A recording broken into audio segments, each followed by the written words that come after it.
Good evening, everybody. Thank you for joining me tonight. For those of you who know me, you know that I'm a very picky eater, whether that looks like getting the same brand of tomato sauce at every grocery store they go to, or ordering the same kind of foods whenever I go out to eat with friends or family. But one food that I always ate growing up was quesadillas, and believe it or not, they actually started out as a sweet, more dessert dish and eventually evolved into the savory dish that we know them as today when Spanish settlers started introducing meat and dairy products to New Spain in about 1521. But today I'm going to be showing you guys how to prepare such an easy, versatile dish at home.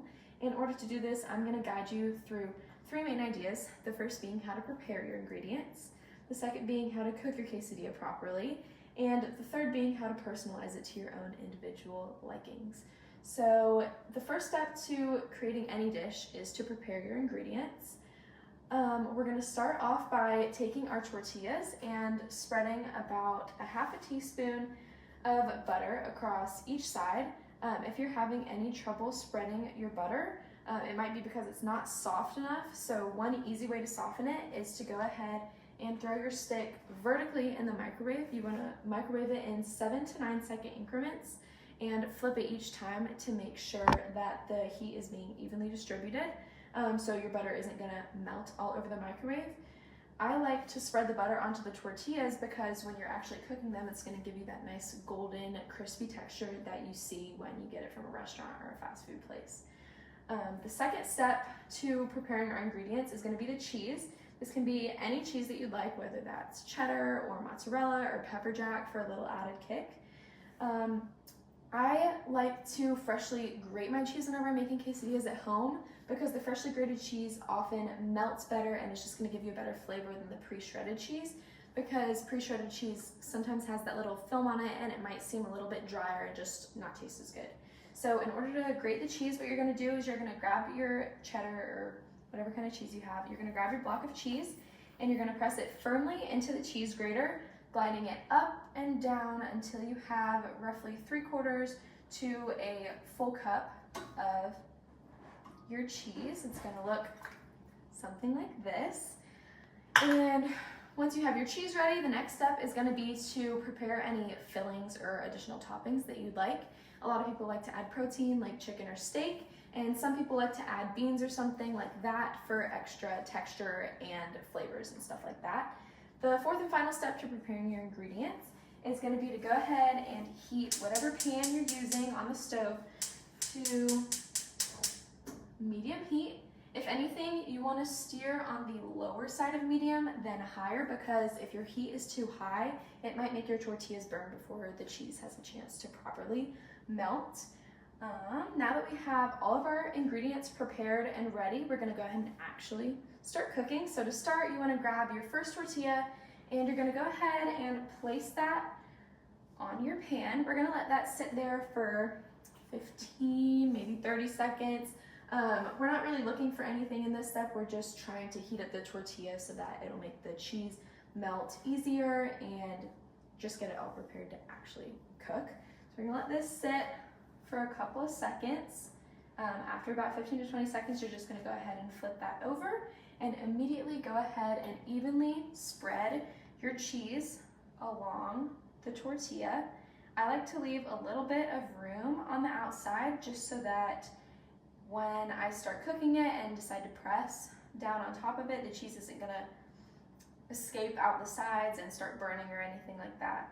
So once you have your cheese spread, if you did decide to put any additional fillings like the protein or beans or anything like that, this is going to be the time to go ahead and add that in. For the sake of this demonstration, I'm just doing cheese. You want it to look something like this. As you can see, I'm leaving that little rim so it's not going to spill out the sides as easily, but as soon as we've placed our cheese and any additional fillings that you'd like down, you're going to take your second buttered tortilla and place it directly on top. When I'm cooking my quesadillas, I like to go ahead and press down with a spatula to make sure that all the cheese is evenly touching that heated tortilla on the bottom, so it's going to go ahead and melt really nicely. In this step, all we're looking for before we get into the next step is to make sure that this bottom tortilla is kind of slightly golden brown and giving us that texture that we're really looking for. For the sake of this demonstration, I went ahead and already copied the steps exactly. So I'm gonna go ahead and transfer this over and place in my other quesadilla. As you can see, it's already got that golden color that we were looking for on that one. It takes a couple minutes, so I just wanted to go ahead and get that out of the way so it would go a little bit faster. But we're just gonna let this sit here for maybe another 30 to 60 seconds, and we're looking to make sure that this bottom tortilla has that same golden brown color as the top one.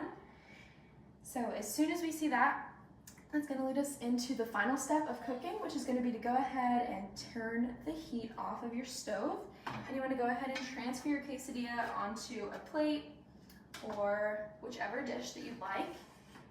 And go ahead and slice that however you want to eat it. I like to go ahead and just do quarters because it's easy. Like this. All right, so now that we have our quesadilla nice and cooked, it's gonna lead us into the third and final section of the presentation today, which is personalizing it.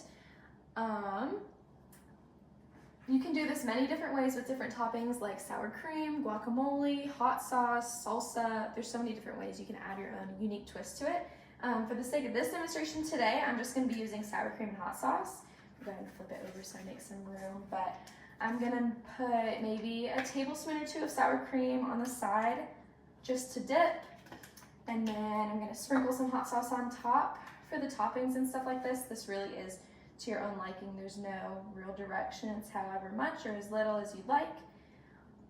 But now that you've seen me make my quesadilla, I hope you guys are inspired to go ahead and make some on your own. Just make sure that you follow the 3 main steps, which is going to be to prepare your ingredients, cook your quesadilla, and then go ahead and personalize it however you'd like.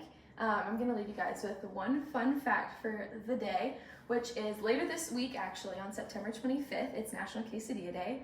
So go ahead and grab your ingredients, grab your friends, and show off your new skills to celebrate the day. Thank you all for joining me.